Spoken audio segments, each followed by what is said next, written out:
अल्लाहु रब्बु मुहम्मदिन सल्लल्लाहु अलैहि वसल्लम नहनु इबादु मुहम्मदिन सल्लल्लाहु अलैहि वसल्लम। अल्लाहुम्मा रब्बि इश्रह ली सदरी व यस्सिर ली अमरी वहलुल उक़दतम मिन लिसानी यफ़क़हू क़ौली। बिस्मिल्लाहिर रहमानिर रहीम। ला अला इमामतिन व क़लन सुवतिन व बुरक़इन व क़फ़ाज़ैनि अल क़फ़ाज़ु मा यल्बसुल कफ़्फ़ा लियकुफ़्फ़ा अन्हा मिख़लबिस साक़री वल बाज़िगी व नहवीही। बात चल रही है मोज़ों पर मसा करने की। आपने इससे पहले वाले असबाक में बितफ़सील पढ़ा किन मोज़ों पर मसह करना जायज़ है और कौन से मोज़ों पर खुफ़ पर मसा करना जायज़ नहीं है। अब आगे पढ़िए, अमामा शरीफ पर, पगड़ी पर मसा करना जायज़ नहीं है। ना मसा करना जायज़ है अमामा पर, और ना टोपी पर, और ना बुरक़ा पर, और ना दस्ताना पर। यानी अमामा शरीफ और टोपी और बुरक़ा और दस्ताना पर मसा करना जायज़ नहीं है। कोई ये वहम कर सकता है कि जिस तरह मोज़ों पर मसा करना जायज़ है, इसी तरह अमामा शरीफ पर और टोपी पर और बुरक़ा पर और दस्ताना पर मसा जायज़ है। तो मुसन्निफ़ अलैहिर्रहमा ने उस शक व शुबा को, वहम को ज़ाइल कर दिया कि इन चीज़ों पर मसा करना जायज़ नहीं है। समझ शरीफ में बात आ रही है। हाँ, अगर अमामा पहना हुआ है, आप जानते हैं कि चौथाई स्तर पर मसा करना काफ़ी है, फ़र्ज़ है, तो अमामा शरीफ अगर थोड़े पीछे हटा दें और चौथाई स्तर पर मसा कर लें तो हो जाएगा। टोपी पहने हुए हैं, उसके बावजूद चौथाई स्तर पर मसा हो जाता है तो फिर काफ़ी है ना, वरना फिर मसा करना जायज़ नहीं होगा, क्योंकि नबी पाक साहिब लौलाक सल्लल्लाहु ताला अलैहि वसल्लम ने इन चीज़ों पर मसा नहीं किया है। अगर कोई रिवायत आपको ऐसी मिलती है कि हुजूर ने अमामा शरीफ पर मसा किया है, तो ऐसा हो सकता है चौथाई पर मसा कर लिए हो और फिर बकिया पर हाथ फेरे हो, या ये कि अमामा शरीफ उतार कर मसा कर लिए और फिर बाद में अमामा शरीफ पर अपना हाथ फेर लिए। कहते हैं अल क़फ़ाज़, क़फ़ाज़ैन जो है ये दस्ताने पर, क़फ़ाज़ किसको कहते हैं? मा यल्बसुल कफ़्फ़ा लियकुफ़्फ़ा अन्हा। कहते हैं कि क़फ़ाज़ वो दस्ताना जिसको शकरा, वो बाज वगैरह के चुंगल को रोकने के लिए हथेली में पहनते हैं। शिकारी लोग जब शिकार को जाते हैं तो बाज वगैरह के चुंगल से बचने के लिए अपने हथेलियों पर दस्ताना पहन लेते हैं, और बाज लोग सर्दी से बचने के लिए दस्ताना पहन लेते हैं। तो उन दस्तानों पर मसह करना जायज़ नहीं है। यही हम उलमाए जमहूर का मसलक है। अलबत्ता इमाम अहमद, इमाम औज़ाई और इमाम इसहाक ने पगड़ी पर मसा जायज़ करार दिया है, लेकिन हम अहनाफ के नज़दीक बिल इत्तिफाक जायज़ नहीं है। ठीक है। अच्छा, व फ़रदुहु क़दरु सलासी असाबिइल यद। क्या लिखा है? वो फ़र्ज़ु क़दरु सलासे असाबिइल यद, और मसह में फ़र्ज़ हाथ की 3 उंगलियों की मिक़दार है। मसा जो आपने पढ़ा मोज़ों पर मसा फ़र्ज़ है, जायज़ है, तो कितनी मिक़दार है? हाथ के 3 उंगलियों की मिक़दार है। फ़इन्ना मसह रसूलुल्लाहि अलैहिस्सलामु काना खुतूतन, क्योंकि रसूल पाक अलैहिस्सलाम का मसा खुतूत थे, यानी उंगलियों से था। फ़उलिमा अन्नहा बिलासाबिइ दूनल कफ़ी, तो मालूम हुआ कि खुतूत उंगलियों से है, ना के हथेली से। खुतूत उंगलियों से है, ना के हथेली से। नहीं समझे इसको? मतलब ये है कि मसा जो फ़र्ज है वो हाथ की 3 उंगलियों के मिक़दार है। इस बात की तरफ इशारा है कि हाथ की ठीक 3 उंगलियों से मसा फ़र्ज नहीं है, बल्कि उतनी मिक़दार फ़र्ज है। अक्सर फ़ुक़हाए किराम ने हाथ की 3 उंगलियों का एतबार किया है और आयत मसा पर एतबार करते हुए हिदाया वगैरह में इसी को सही कहा है। लेकिन इमाम करखी रहमतुल्लाह अलैह ने पाँव की 3 छोटी उंगलियों को मुअतबर कहा। उन्होंने 3 पैर की छोटी उंगलियों का क्यों एतबार किया कि मोज़े की फटन के बाकी मसाइल में चूँकि यही मुअतबर है, इसलिए यहाँ भी उन्होंने उसी का एतबार किया है। इसकी मज़ीद तफसील आगे इंशाअल्लाह फिर आने वाली है। बहरहाल मसा में फ़र्ज़, मोज़ों पर जो मसा फ़र्ज़ है वो हाथ की छोटी 3 उंगलियों के बराबर है। हथेली से मसा करना नहीं है, क्योंकि हुजूर ने उंगलियों से खींचा है। उंगलियों, हाथ की 3 उंगलियों से पैर के उंगलियों के सिरे से पिंडली की तरफ खींचा है। वमा ज़ादा अला मिक़दार सलासी असाबिइन इन्नमा हुआ बिमाइन मुस्तअमलिन फला इतिबारा लहू फबका मिक़दार सलासी असाबिइन। और जो 3 उंगलियों के मिक़दार पर जायद हो, जो 3 उंगलियों के मसा पर क्या हो, जायद हो, तो वो माए मुस्तअमल है, उसका एतबार नहीं है, तो 3 उंगलियों की मिक़दार बाकी रही। क्या बोलेंगे? जो 3 उंगलियों की मिक़दार से जायद हो वो माए मुस्तअमल से है, लिहाजा उसका एतबार नहीं है, तो 3 उंगलियों की मिक़दार बाकी रह गई। वला युफ़रज़ु फ़ीही शैउन आख़र कन्नियति वग़ैरिहा।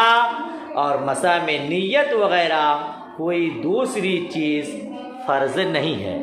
मोज़ों पर जो मसा करना है बस 3 उंगलियों से मसा करना फ़र्ज़ है, 3 उंगलियों के बराबर से, और उसके अलावा इसमें नियत वग़ैरह फ़र्ज़ नहीं है।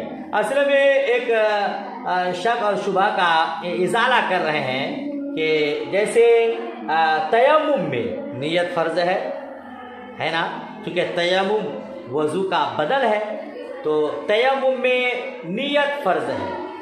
तो क्या मोज़े के मसा में भी नियत, तरतीब, मवालात वग़ैरह ये फ़र्ज़ है? तो कहा कि नहीं, ये सब चीज़ें फ़र्ज़ नहीं है, ये सब चीज़ें फ़र्ज़ नहीं है। फिर ये एतराज़ हो सकता है कि तयम्मुम में भी मसा होता है और मोज़ों पर भी मसा है, तो तयम्मुम में तो नियत फ़र्ज़ है, ज़रा मसा पर भी नियत फ़र्ज़ होनी चाहिए, तो उस इज़ाले को भी दूर कर दिया कि नहीं, तयम्मुम में नियत फ़र्ज़ है लेकिन मोज़ों पर मसा करते वक्त नियत फ़र्ज़ नहीं है, क्योंकि तयम्मुम में नियत जो फ़र्ज़ है वो दलाइल की रोशनी में है, और मोज़ों पर मसा करने के लिए कोई दलील, मोज़ों पर मसा की नियत के फ़र्ज़ होने पर कोई दलील नहीं है। ठीक है, तो लिहाजा जिस तरह सर के मसा करते वक्त नियत फ़र्ज़ नहीं, इसी तरह मोज़े पर मसा करने के वक्त भी नियत फ़र्ज़ नहीं है। वह मुद्दतुहु लिल-मुक़ीम यौमुन व लैलतुन। और मसा की मुद्दत क्या है? मुक़ीम के लिए 1 दिन 1 रात और मुसाफिर के लिए 3 दिन 3 रातें। मिन हीनल हदस, हदस के वक्त से, हदस के वक्त से मुक़ीम के लिए 1 दिन 1 रात, मुसाफिर के लिए 3 दिन 3 रात। जो मोज़े पर मसा की मुद्दत है वो कब से उसकी इब्तिदा है, शुमार होगा वक्त? हदस के वक्त से। लिअन्ना क़ौलुहु अलैहिस्सलाम यमसहु मुक़ीमु यौमन व लैलतन वल मुसाफिरु सलासता अय्यामिन व लयालिहा अल हदीस। क्योंकि नबी अलैहिस्सलाम का फरमान है कि मुक़ीम मसा करे 1 दिन 1 रात और मुसाफिर 3 दिन 3 रात। अल हदीस यानी ये हदीस मुबारक है। हुजूर ने फरमाया है मुक़ीम मसा करे 1 दिन 1 रात और मुसाफिर मसा करे 3 दिन 3 रातें। कहते अफादा जवाज़ अल मसई फिल मुद्दतिल मज़कूरा। ये हदीस मुबारक फ़ायदा देती है जवाज़ मसह का मुद्दत मज़कूरा में, यानी ये हदीस से समझ में आया कि मुकीम को 1 दिन 1 रात तक मसा करना जायज़ है और मुसाफिर को 3 दिन 3 रात तक। और मुद्दत का शुमार कब से होगा? हदस के वक्त से। हदस के वक्त से। इसका क्या मतलब? यानी मुद्दत की इब्तिदा जो है, जब वो जिसमें वो मसा करेगा हदस के वक्त से उसका एतबार होगा, मोज़ा पहनने के वक्त से नहीं। मतलब ये हुआ कि मोज़ा पहनने के बाद सबसे पहले जो हदस लाहिक होगा उससे उस मुद्दत की इब्तिदा होगी, और यही उलमाए जमहूर का कौल है। इमाम मोहम्मद से ये रिवायत है कि हदस के बाद मसह के वक्त से, हदस के बाद मसह के वक्त से मुद्दत शुरू होगा, और हज़रत हसन बसरी के नज़दीक मोज़ा पहनने के वक्त से। अब इसको समझिए थोड़ा। मिसाल के तौर पर कोई आदमी जुमा के रोज़ तुलुए फजर के वक्त वज़ू करके मोज़े पहना और उसी वज़ू से जुमा की नमाज पढ़ी और उसको हदस लाहिक हुआ, लेकिन फ़ौरन उसने मसा नहीं किया बल्कि असर की नमाज के लिए वज़ू करते वक्त मसा किया। वज़ू टूटा नमाज जुमा के बाद, अब मसा कर रहा, वो कब? असर की नमाज के लिए वज़ू करते वक्त मसा किया। तो जमहूर के कौल के मुताबिक उसे दूसरे दिन यानी शनिचर को ज़ोहर की नमाज के बाद तक मसा की इजाज़त है, उस वक्त तक वो मसा कर सकता है। और इमाम मोहम्मद के नज़दीक असर, इमाम अहमद के नज़दीक असर की नमाज से पहले तक, और हसन बसरी रहमतुल्लाह अलैह के नज़दीक तुलुए फजर तक मसा की इजाज़त है। समझ शरीफ में बात आई?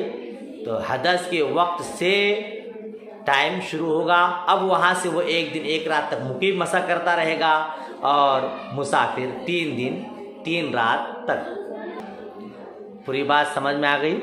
व क़ब्ल हदसी ला इहतियाजा इलल मसही फी ज़मानि लज़ी युहताजु फी इलल मसह व हुवा मिन वक़्तिल हदसी मुक़द्दरुन बिल मिक़दारिल मज़कूर। कहते हैं और हदस से पहले मसह की हाजत नहीं, लिहाजा वो ज़माना जिसमें मसह की हाजत है वो हदस के वक्त से मिक़दार मज़कूर के साथ मुक़द्दर होगा। क्या तर्जुमा करेंगे? और हदस से पहले मसह की हाजत नहीं, मोज़ा पहन लिया वज़ू करके, अब जब तक उसको हदस लायक नहीं होता है उससे पहले मसह की हाजत नहीं है। लिहाजा वो ज़माना जिसमें मसह की हाजत है वो हदस के वक्त से मिक़दार मज़कूर के साथ मुक़द्दर होगा। यानी अब वज़ू करने के बाद जब मोज़ा पहन लिया तो जब हदस लायक होगा उस वक्त से उसको मसा करने की ज़रूरत पड़ेगी, तो उस वक्त से वक्त शुमार होगा मुकीम 1 दिन 1 रात तक, मुसाफिर 3 दिन 3 रात तक। वयनक़ुज़ुहु नाक़िज़ुल वज़ू'i व नज़उल खुफ़्फ़ी, और मसा को तोड़ देगा नाक़िज़ वज़ू, यानी जो चीज़ें वज़ू को तोड़ती है वो चीज़ें मसा को तोड़ देती हैं। व नज़उल खुफ़्फ़ी, और मोज़े का उतार लेना। नाक़िज़ वज़ू, जिससे वज़ू टूट जाता है उससे मसा भी टूट जाएगा, है ना? या फिर से वज़ू करेगा और 1 दिन 1 रात तक मोज़े पर मसा करेगा, और अगर मोज़े को उतार दिया तब भी मसा टूट जाएगा। व नज़उल खुफ़्फ़, और मोज़े का उतार देना।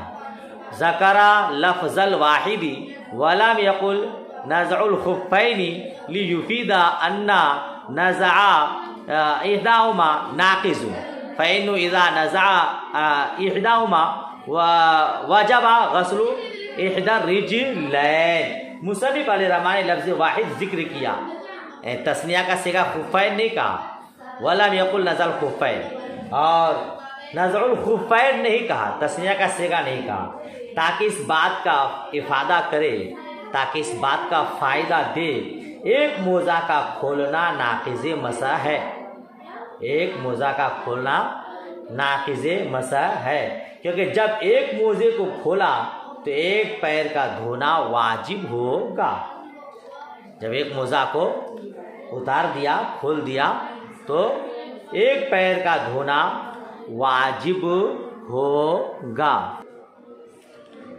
फवजबा गस्लुल उखरा, तो दूसरे को धोना वाजिब होगा। एक मोजा उतार दिया, एक पैर का धोना वाजिब हो गया, तो दूसरे पैर को भी धोना वाजिब होगा। क्यों? इज़ला जमा बैनल गस्ली वल मसा, क्योंकि गस्ल और मसा को दरमियान जमा करना जायज़ नहीं है। क्या बोलेंगे? क्योंकि गस्ल और मसा जमा करना जायज़ नहीं है। दोनों पैरों का धोना फ़र्ज है, तो एक पैर जब धो लिए तो दूसरे को भी धोना फ़र्ज होगा। बिला उज़्र शरई को एक पैर में धोना और दूसरे पर मसा करना ये जायज़ नहीं है। वह कज़ा